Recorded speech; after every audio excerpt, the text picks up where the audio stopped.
3 a.m., 5/11/2013. As you can see, my tent is locked up. I'm in San Diego, California. My name is Leslie Wyand. I'm a target victim and an activist concerning the criminal expedition of what is known as organized stalking, which is also called gang stalking. And I'm hiking in San Diego, California. I'm trying to save for a mobile home. And this is how the tent looks like. This is what the tent looks like at night and when I'm gone for the day.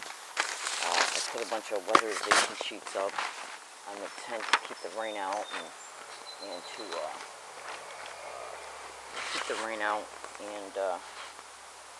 to make it blend in, to keep the light that I use at night from being able to be seen from above the hill. What they're doing is having bicyclists mostly get by. Yesterday they had two hikers walk by and say gang stalking. And what they do periodically is get on the sidewalk and say gang stalking, then they'll say, why don't you come and steal our stuff? Like they're going by right now. You can barely see them. You might be able to see them for a second if they go by over here. Watch. Okay. And they'll say gang stalker to get my attention, and then they'll say, why don't you come and steal our stuff? The stuff here is the property that I have hidden very cleverly close by. They also situated a homeless jerk about 300 feet away, and they positioned him there within a week after the last incident occurred at UCSD. Now, I already have proven undisputedly that I'm a target of this crime, undisputably, and 1% of that proof is online right now, and that 1% is undeniable proof, black and white proof, in your face. So, they know I'm preparing to write. I'm preparing at law libraries and public libraries letters that I'm going to be taking to lawyers. Cyber surveillance is a method of gang stalking. Okay. Now there's a manifesto online that you can look at by going to Google and typing in the gang stalking tech. Everything you need to know. It's a manifesto of a manager of gang stalking crews. He flat out states that one of their methods is to keep targets busy in the busyness of whatever they bring about towards their target, like causing them to move. What would cause me to move? The police coming after a staged event, using anybody in the community for that staged event. Any complaint that would be staged, either about me or about him, because he's not keeping his camp area clean at all. I keep mine totally clean. So that bag is going with me. That's my garbage. I take it with me every day. This hiking area is kept totally 100% clean. Okay, because I'm a clean person. And so they will stage some event or some complaint or some reason to have the police eventually come here to evict me, or they'll start stealing my property to motivate me to leave here. And that in turn keeps me busy from going to lawyers, while they're still making their armchair decision downtown about how they're going to implement the next steps towards me. It's organized crime in the system. They're involved in racketeering, human trafficking, sexual servitude rings, prostitution rings, land collecting, property collecting, trust fund liquidation, identity theft, racketeering of all forms. They go after people on disability to put them in syndicated run group homes that they own, so they can have the mortgages paid, so they can exploit the target's insurance, and exploit the target sexually once they're put in these homes. With me, they'll take me off of disability, wait until they can get a hold of me, and then reapply for it in my name. Yeah.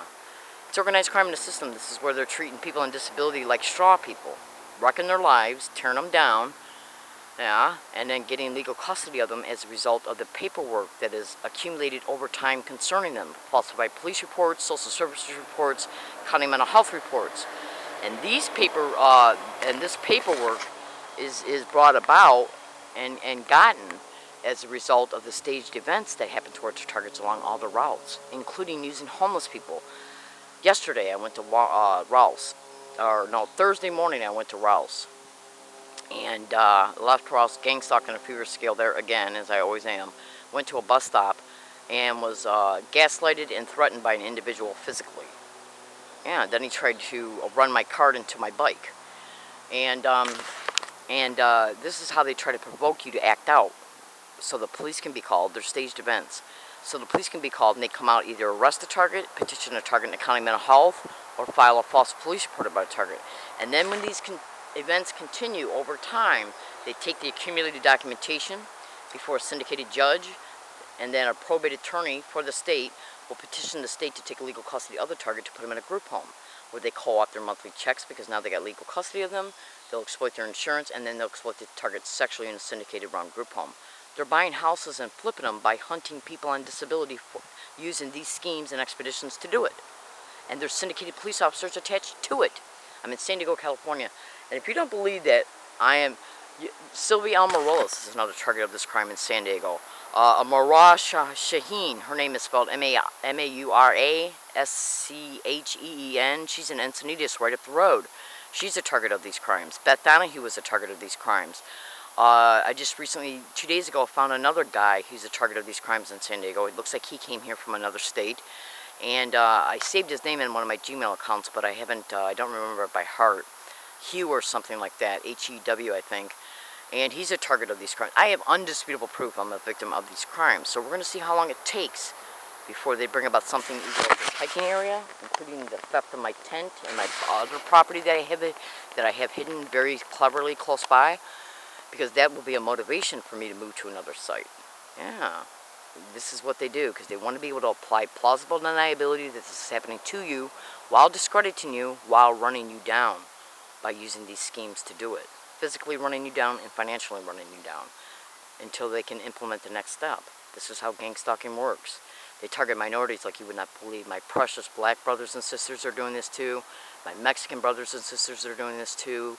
Persian, Asian, Hindu. They're doing this to anybody and everybody they can in reference to how they can get away with it. Yeah, because they're targeting the vulnerable, people that don't have close family ties or many friends. Yeah, or you would not believe what I know, but I gotta go. I'm in San Diego, California. My name is Leslie Williams, and today's date is May 11th, 2013. I'm not involved in any illegal activity whatsoever, and my behavior is appropriate for each and every environment that I'm at, and for the whole duration while I'm there. So let's see if anything happens towards me, about me, concerning me, around me, or against me today, or concerning my property, and here at this hiking area on any day, whether it happens today, next week, next month, 2 months, 3 months, 4 months, 5 months down the road, up to a year. Because once the gang stalking starts, they continue it. Yeah, to make sure you remain isolated in the campaign so you can expose their crimes legally. Yeah, and so you don't get no help. Ah, Google organized stalking or gang stalking in isolation. I gotta go. I'm in San Diego, California. Have a nice day, and thank you.